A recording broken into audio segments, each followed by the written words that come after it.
But please keep that applause going and welcome to the stage our next fantastic act. It's Lewis Garnham! Hey. Hello, how are you all? You well?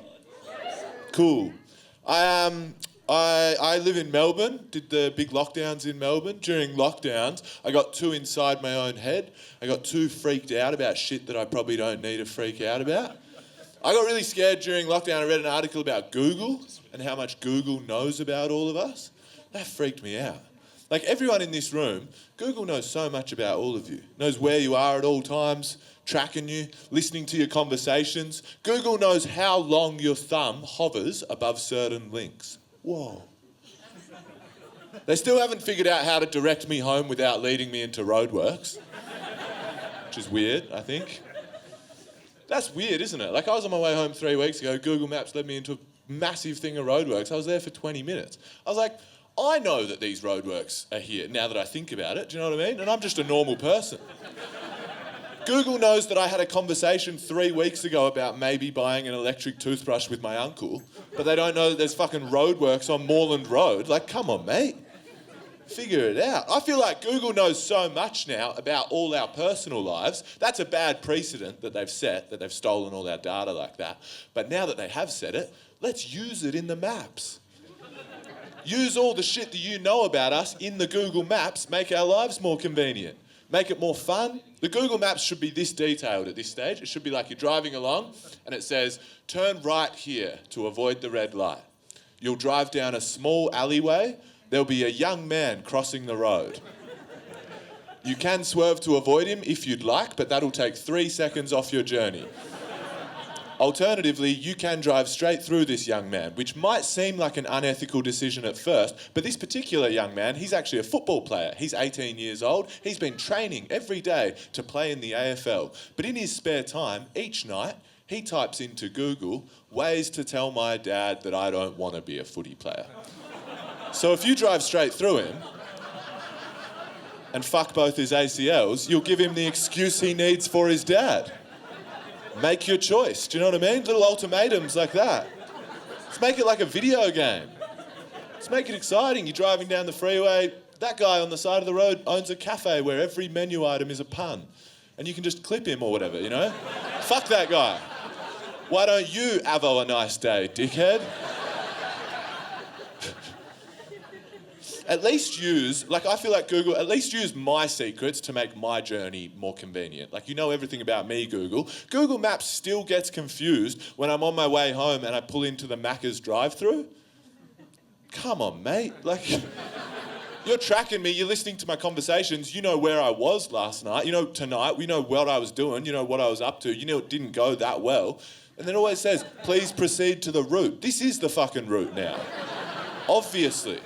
You know I was at that work drinks, Google. You know it didn't go that well. That guy, Scott, as soon as I got there, he asked me if I knew Sophie. Looking back on it, obviously he was talking about Sophie, who we work with. But in that moment, I was like, fuck, is he talking about Sophie, my ex-girlfriend? And I just started talking about her. I was anxious. You know when you're anxious, you're talking really quickly? I could see that he was trying to jump in and say something, but I was just ignoring him. I was just chatting. After 2 minutes, he jumps in. He's like, I meant Sophie, who's over there, who we work with. And I just had to sit in that awkwardness. That was at the start of the night. And then I was off kilter for the whole night. You know, interactions are just off, like you're just out of your mojo. You know all that, Google. You're listening. You know I'm getting a large double quarter pounder meal with Big Mac sauce after a night like that. I shouldn't even have to pay. It should already be direct debited from my Google account. I should be able to just park at the window, not even make eye contact, grab my meal, it's all ready, pull straight into the car park, eat while I cry, while you say something like, don't worry, this is just a small detour on your road to happiness.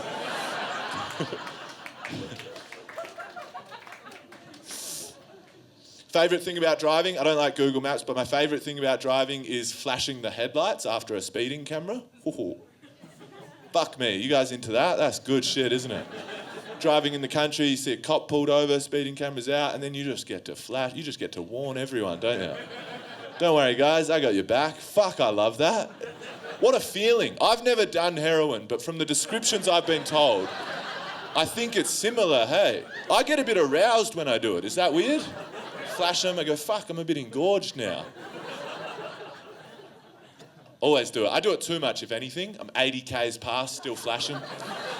Confusing people at that point.